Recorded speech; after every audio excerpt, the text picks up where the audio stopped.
everybody, welcome back. Jiu-Jitsu 2000 here today. I have a small backpacking stove here. This is a Swiss made stove. It's known as Svea, S-V-E-A. I don't know if I'm saying it right, but it was made in Sweden actually. And I love this little stove, and I was using it the other day, and I noticed that there was some flames coming out of this area. So I thought, well, I'll go ahead and rebuild the stove again. Basically what I'm going to do is just kind of check it out and see if I can restore it a little bit. It's a great little stove, but I didn't want flames coming out. But anyway, this is a Svea, S-V-E-A 123. So I'm going to take you through the process since I was going to be reworking it, and just share that with you, just in case there's someone out there by chance that might have one of these and might see some interest in rebuilding one. Okay, so the first thing I want to do is I want to take this fuel cap off and check this seal underneath and see if this seal is going to be able to hold fuel. And I'm running a screwdriver on it, and I can already tell, you know, you see that gunk on the top of my screwdriver, I can already tell that this seal is bad. So that's one of our problems. The next thing I want to do is I want to take the actual top of the stove off. So this uses a metric 12 millimeter wrench. So I'm using a 12 millimeter wrench to take this off. So I'm just going to come in here and loosen this thing off. I'm going to separate the fuel can from the actual stove unit itself, from the burner unit. Now you'll notice once I get this off that there's going to be some cotton looking fibers that come out with it. See that? That's because this stove works on a wicking type system. Okay, so everything looks fine there. I'm just going to set that aside for now. And what I want to do is just really quickly, I just kind of want to clean this area up here.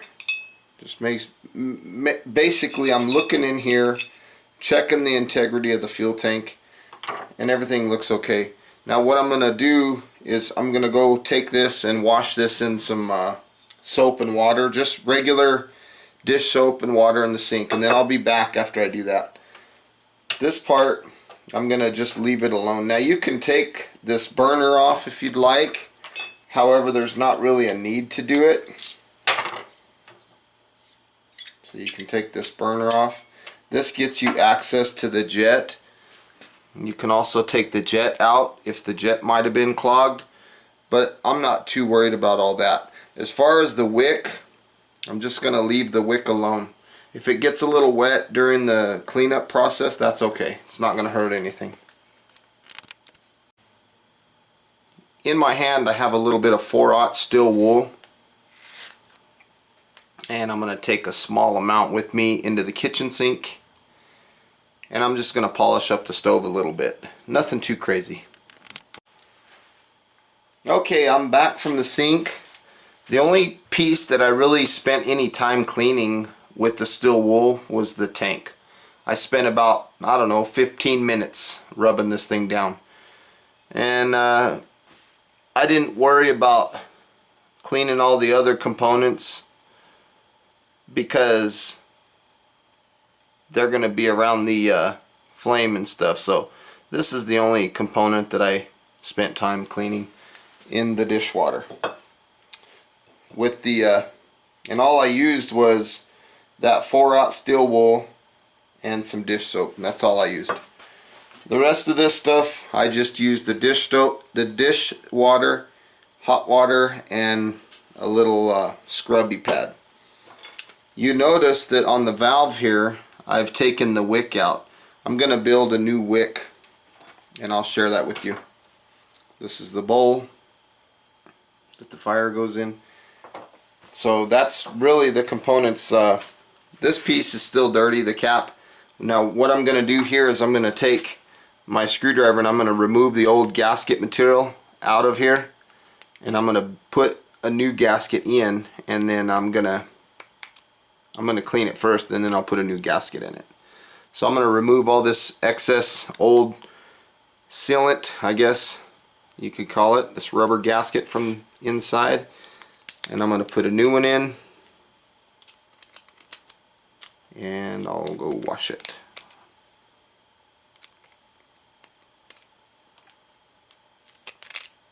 So there we go. I'll be back in a second after I wash this, then I'll put a new gasket in it. Okay, I'm back with the cap from the sink, and I hit it with the steel wool for about less than 5 minutes. But I need to put a new seal inside. So in my hand over here I have a piece of inner tube. I'm just going to cut a small piece of inner tube, and this is what I'm going to use to make my seal. So I'm just cutting a small square for now, and eventually it's going to go into a circle approximately the size of the inside of the diameter of the cap. And some of you might be sitting there thinking, wow, you're going to use an inner tube? Isn't the heat from the fire going to damage that? No, it really doesn't. It works pretty good.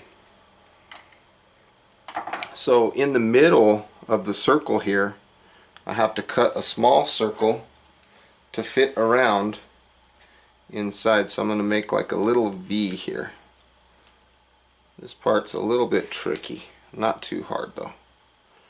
Just cutting a little V. So voila, we have a makeshift little gasket, and hopefully I'll get it to fit. Just kind of stretch it around that centerpiece.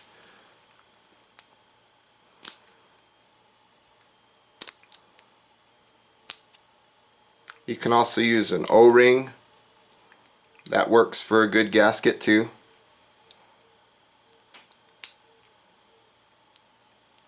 Inner tube, any kind of rubber material that you can get inside there works good. See? So now we have a new gasket inside. I hope you can see that. So I'm going to just keep pushing it down, make sure it's going to be a good fit in there. Because all we have to do is seal against the rim here. I'm going to test it real quick. And it feels like it fits pretty good. Of course, we're going to test it here in a few, and we'll know real quick if our gasket held up or not, or if it was sufficient or not. And if it's not, then we'll pull the plug back off and we'll put a new gasket on it. But most of the time when I rebuild these stoves, which is about every 2 or 3 years I do this to this thing, and I've never had a problem, so I'm confident that that'll work fine. There's not a lot of heat down here, but there is in this center area, because that's the priming groove there. So there's a little heat, but not too much. Usually this rubber material works pretty good.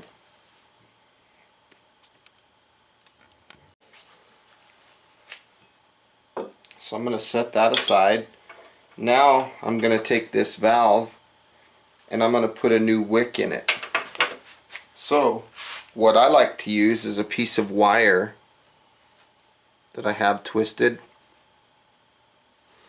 and basically I take some string, the same kind of cotton string that I would use for my candle wicks, and I just make it into 4 little lengths like so.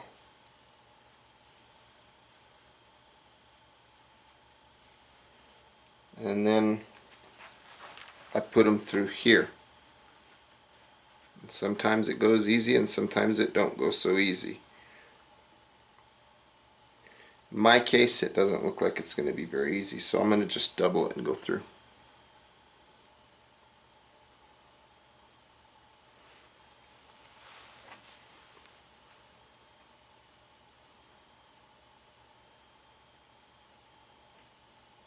and all this does is creates a wick. So there you have it. I have it doubled, and then when I bring it down I have 4 little pieces. That's going to be my wick, and I'm going to take this piece and shove it up inside, and that's my wick. That's my brand new wick right there. That's all it needs. Nothing too substantial. Okay, now with my scissors I'm going to cut the 4 lengths of these so that they're all approximately the same length. My wicking material.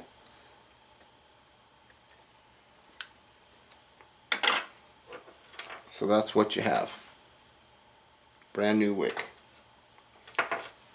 Now what I want to do for the valve is I want to take some Teflon tape. And a lot of people probably think, oh man, that Teflon tape, it's not going to hold up against heat. You're right, it doesn't. But like I said, I rebuild this thing every 3 years or so, and I enjoy doing it. So to me it's not that big of a deal. Now if you're worried about the Teflon tape holding up to the heat, then maybe you should use some sort of gas line or propane sealant or something. But for me, Teflon tape works fine. So now I'm going to put the wicks inside. And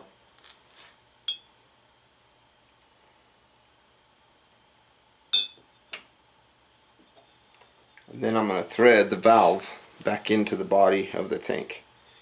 So bear with me here. Got to get all this stuff in. You want your wicks nice and long. Not too long, but you know, you want them to be able to soak up plenty of fuel. So there we have it. Now I'm just going to thread this onto the tank. And so I'll get all that Teflon coated stuff in there.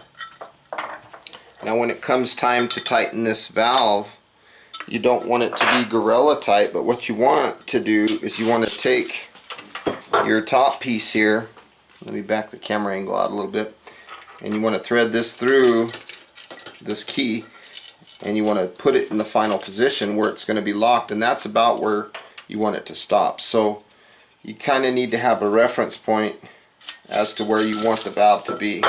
Now one thing that I'll mention is the stoves made by Svea, they have this little line on the tank right here that tells you that that's where you need to be. So I'm just going to tighten it around one more turn, and I'm going to stop with the valve pointed to that line right there. And just like so. So now I know that this thing will line up. It's not going to be any problem. I'm going to thread this stove base back on to the end here, and it doesn't take anything crazy. You don't need any Teflon tape there or anything. Just simple. Thread that bad boy on. From here I want to double check and make sure that my key and my upper piece here fits in relation to the valve, so that once I get the stove put together that I can access the valve. Look at that, I'm off a little bit. So let me tighten it just a little bit. Try that and see, because once you put this stove base on, you want to be able to access your valve here with the key. See, and we're doing fine. So now we're ready there. So we're pretty much rebuilt. Okay, now it's time to fill it up with fuel and test it out. So in this bottle I just have a little bit of gasoline. This stove works good as a dual fuel stove. It works with gas, you know, unleaded gasoline or white gas. It actually prefers white gas, but I use gasoline all the time, just regular unleaded gasoline. So I'm just going to fill it up with a little bit of fuel. Put this away. Let me put my cap on.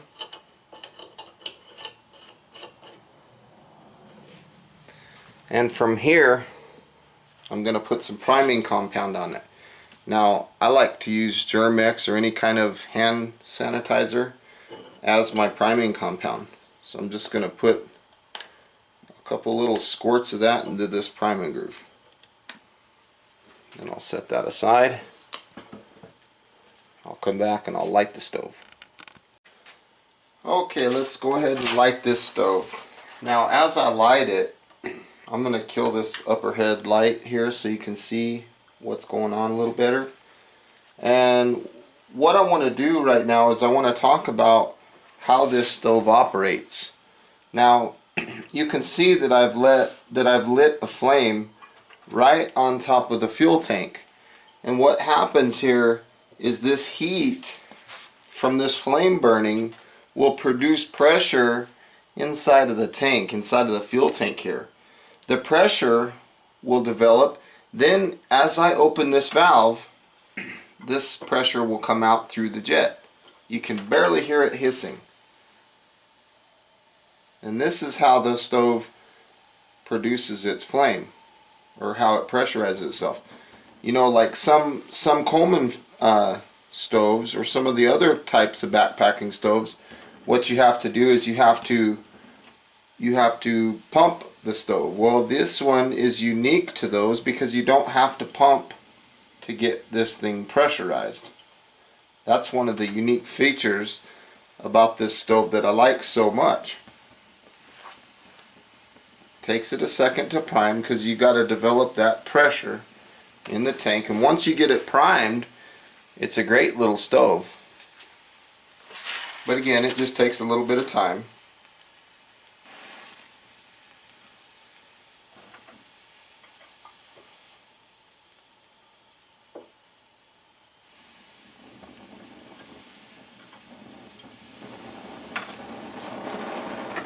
And there she goes. It's not quite primed 100%, but it's starting to get there. Like I said, the more you heat the tank up, the more pressurized it'll become, and the better it'll produce a flame. This thing isn't pressurized near enough yet.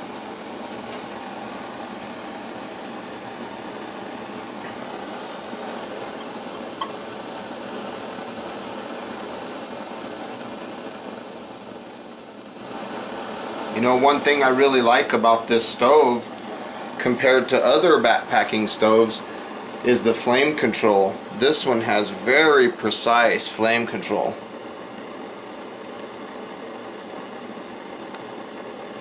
Now you'll notice as the priming compound starts to burn away, the flame will start to get really going well. It's a beautiful stove. It's quite a neat piece of history, if you ask me.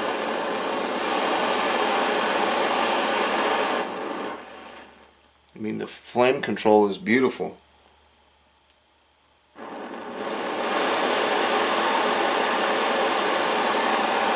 It's a great running little stove.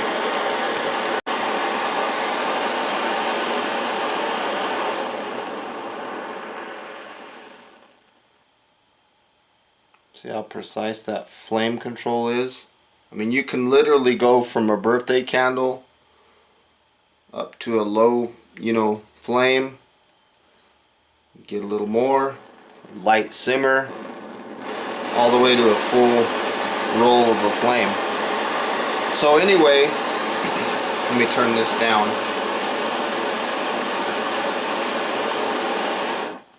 You notice how I take the key off every time and I set it aside, because if you don't do that and you leave the key attached, it'll get really hot. So I'm going to go ahead and feed the key through, put the base on top, put this thing together, and that right there, my friends, is what it looks like. If you ever need to get a new pot support, you can get those a lot of times by taking a finish nail, or excuse me, a 16 penny nail, and you can use them to make new pot supports. So there you have it. There's the Swedish made Svea 123. It's a great stove, rebuilt. you can tell that I didn't spend a lot of time in the video. Didn't take much time at all. It's a very simple stove to rebuild. Works great. You know, I think that it still competes with a lot of the modern stoves that you see out in the market today. It's a beautiful stove. So if you see one sitting around anywhere, pick it up. It's a good stove.